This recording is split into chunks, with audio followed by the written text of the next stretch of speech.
Guys, finally, we waited for A1. It's here and it delivered. Jett is a freak of nature. Vince didn't disappoint. He left us with some stuff to talk about. But I gotta start with the dumbest thing I've seen in a long time. I love Christian Craig, nothing personal, but bro, you're wearing a onesie. This is not speed skating. This is not figure skating. This is dirt bike racing.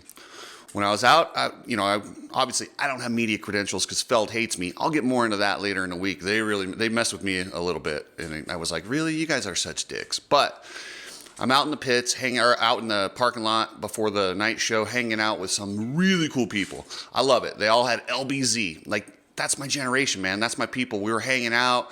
Best bacon wrapped hot dog I've had. I've never had one of those. I don't even really eat hot dogs, but I'm like, how do you turn down a bacon wrapped hot dog with these badasses out in the parking lot? It was so cool. Good dudes, but this is not figure skating. This is a huge miss by Fox. Please don't try and market this stupid stuff. Look at the guys that I'm hanging out with. That's the people who buy gear. That's the people who go riding at local tracks. Nobody's wearing your stupid onesie. It's dumb. It's not even actually like, does anyone ever said, oh gosh, pants are such a pain in the butt, let's have a onesie? I would almost rather go all the way back to LBZs at this point before we go that direction. The compression gear, I get it, it's okay. I've even heard a lot of vet riders go, man, why does everything fit so tight? Just so you guys know, gear manufacturers, the average consumer is not built like your professional riders. So this compression and all that stuff looks ridiculous on us. It's bad. So get back to decent gear. Like I said, right now, I think we're primed to go back the other direction.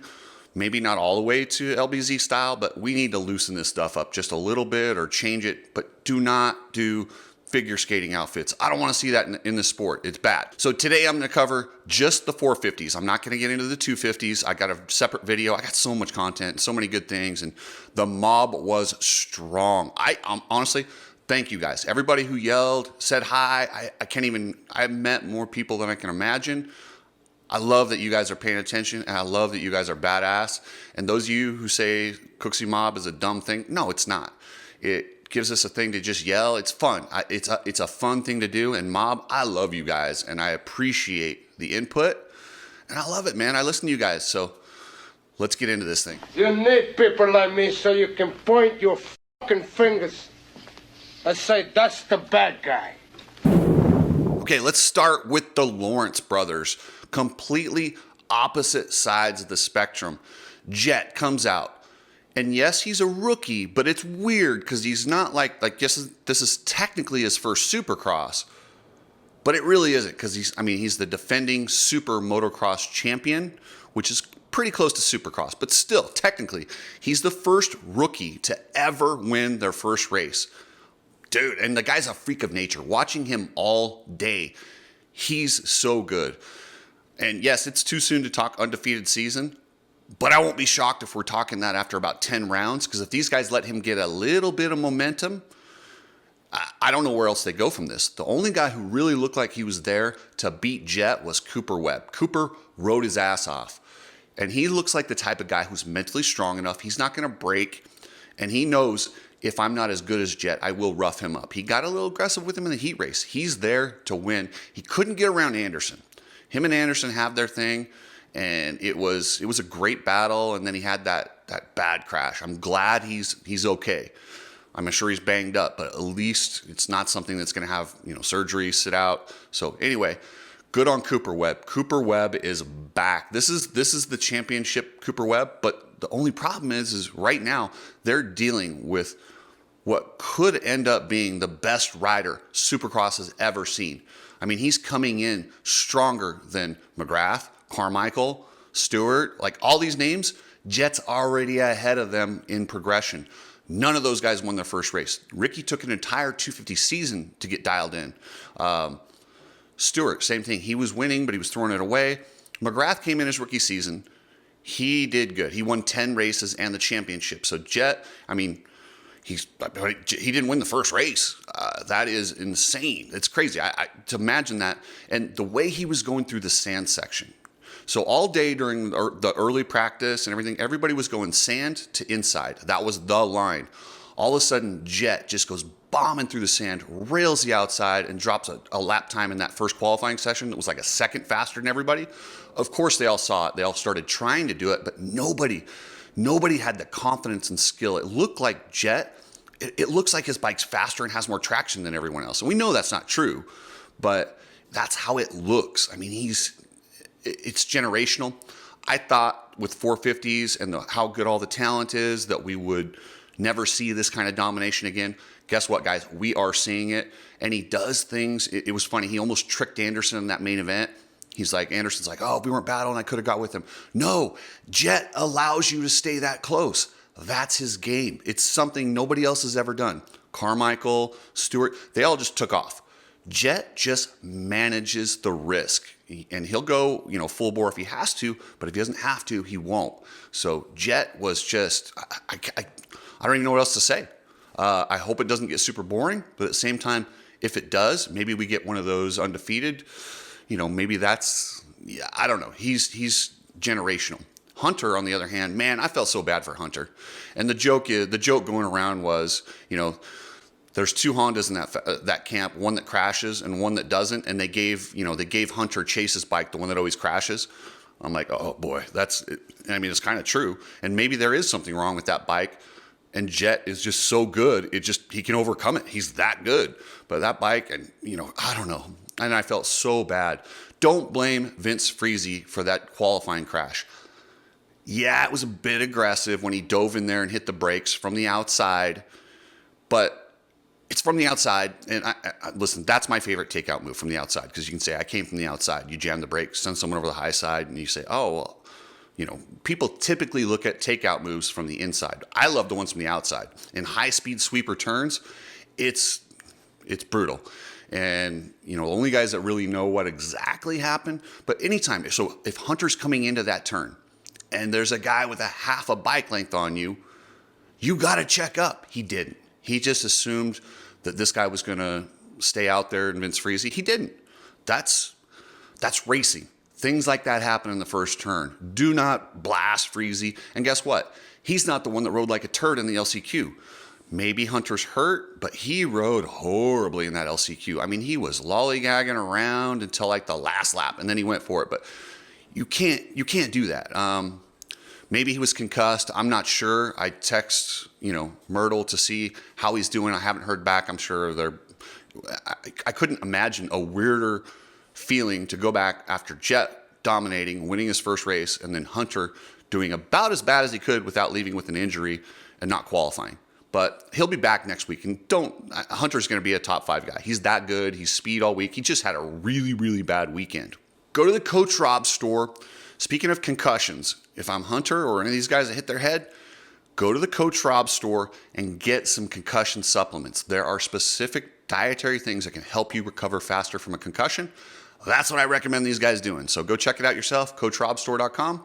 And then Epic Garage Designs. You want your garage to look like a Barrett Jackson showroom? Hit up Epic Garage Designs. Travis was at the race. We were texting back and forth. And funny story, Travis, that owns Epic Garage Designs, texted me in the heat race. Right when Jett was about to pass Cooper, he texted me, passes Cooper and gone. And I looked at it and I saw it. And I looked back up and Jett had crashed. And Travis unscented. I'm like, oh, you wuss. I'm like, I saw that. You can't unsend that, Mr. I'm going to predict the future. But it was funny. So Eli Tomac, the guy who pretty much had the championship, won less than a year ago before his Achilles tendon snapped. I don't think he's got an Achilles problem right now. And that's what I was debating with my friend who's a foot doctor. He thinks it's still a leg injury. I think it's more of he's just getting back up to it. He said he's 80%, which probably means he's like 60 or 70%. And the debate was, is that his leg or where he's at physically, overall, testing, confidence-wise? And that's what I think it is. So he rode pretty good. I mean, he was solid all day. I picked him to be third. I didn't realize, but Eli has a tendency at the opening round to get arm pump. Being off for that long, coming back, it looked like in that main event he got arm pump or something because he faded back. Justin Cooper caught and passed him. That's not normal. But the good thing about Tomac is he's smart. He understands if you got arm pump, don't push, don't throw it away. Just ride out, manage what you can. And he managed a decent finish, and he'll build off of that. I wouldn't hit the panic button on Tomac until about round 4 or 5. If he's still doing this 5 rounds in, we have a problem. But I don't think that's the case. I think you're going to see him get up there. I don't know. I honestly don't know if anyone's going to beat Jett straight up. They're going to have to force him into a mistake, something that Cooper Webb is really good at getting people to do. So Jorge Prado, I had some unrealistic expectations for what he was going to do. He's such a talent, and he has been so good at the practice track. And I knew it wouldn't translate, but what they were doing, they were going riding these tracks. At the end of the day, used to torn up tracks, but you cannot simulate. And if you watch the walkthrough I did in the pits, every single rider's like, dude, it's nothing like the practice track, nothing like the practice track. And everyone's scrambling, the confidence is off. Jorge did exactly what he was supposed to do. He rode smart, kept it on 2 wheels, and he got it in the main event, and he rode around, and he finished 13th. He did what he needed to do to get the laps in. He's really smart. I mean, he's not a world champion for doing dumb stuff. He knows he needs to build. Don't worry about Prado. And the whole thing with Prado is if he just gets these first 3 rounds in, then he goes, defends his MXGP championship. The plan is to have him here full-time in 2025.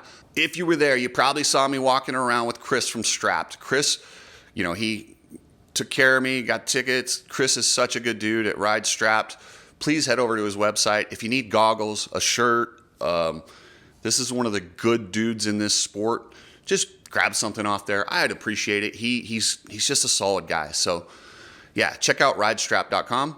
And if you're shipping anything, just remember, use Precision Transport. Precision Transport has not forgot about customer service. And guess what? Their prices, according to Club MX, are better than, FedEx or any of these other places, about half, so to speak. So yeah, definitely hit up pretransport.com.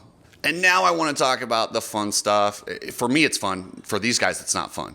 Vince Friese, this guy, people are waiting, just waiting and watching for him to do anything. Because yes, I know he's got a huge resume of doing stuff like this, but what he did to Dean Wilson, while it probably wasn't the best decision, and I don't know that I would have made that, but if Tomac comes in there or somebody else comes in on Wilson like that, he's probably going to lay up. If Wilson doesn't cut down, if Wilson treats it much like Cooper Webb did when Anderson in that same spot was on the inside of him, he stays up. I just don't think Wilson expected it. Typically, those kind of moves are made in the front for transfer positions, that type of stuff. So the timing of the move for me was probably bad, and I think Vince would probably agree with me. You don't want to make that kind of move that early in the main event.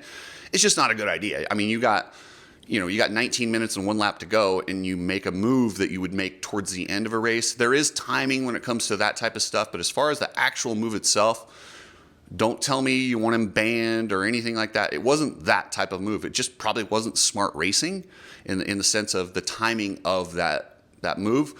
But I still wish Dean Wilson would have been a little bit more aware of the inside. And if you feel or see a guy there, stand it up. Dean pretended. I mean, he just went to cut down, and I think Dean knows better to do that. But he just assumed, kind of like most of us, early in the race, nobody's going to do something like that. So he probably wasn't expecting it. So the timing of that move, I promise you, if that's the end of the race and he makes that move on Wilson on the last lap, Wilson's expecting it, stands it up, and there's no issue. And the other thing my dad taught me when I was a kid is, listen, if you're going to do a block pass and you both go down, it's a bad move. And that's what happened. So I can't really justify it was a good move because it wasn't. It took Vince out of the race. It put Wilson down. It was not good, but it wasn't. I don't think he should get suspended. I don't think he should get fined. He shouldn't get probation. His punishment was a DNF, and that's what he got. So I would just leave it at that. Just got blindsided by Friese. Again, we got on tape, just coming around the corner and just cleans me and cleans himself out for the main, doesn't even finish the race. He's the biggest. He is such. There's not even enough names in the book to call this guy. He's a clown. But man, you guys love bashing on Vince Friese. I like the guy. I think he's awesome, and he's out there busting his ass. And he'll even tell you he's not as talented as most of those guys. So he has to make up for it in grit, and they know that. And he rides, and he just does what he does. But like I said, I'm sure he would even agree. Hindsight, if you both went down, it probably wasn't a good move. But that move in particular, don't make it like he came in there like a Mack truck and just creamed him, because that's not actually what happened. It was just bad timing for that move that early in the race. That's all it was. Remember, guys, subscribe. And I just want to thank every single one of you guys that came up to me. I shook so many people's hands. I was really taken back by how cool everyone is.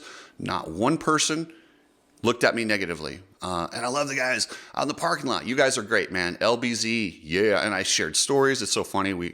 I'm talking to these guys, and it's funny how every motocross racer, and that's the other thing Feld doesn't understand. They don't understand their actual fan base. Those guys are the fan base. Those guys are the root of this sport. They ride. They get it. And it's funny. They kind of relate to some of the stuff that I say, because that's who we are. And I don't know, it was just awesome. But I want to thank those guys. The bacon wrap hot dog was amazing. And all right, guys, I'll do a 250 video and some more videos. I got so much content, so many things I got to get off my chest, but I don't want to make this a 4-hour video. So I try to keep them between 10, and this one's probably going to be about 15. But anyway, guys, thank you. I appreciate everything.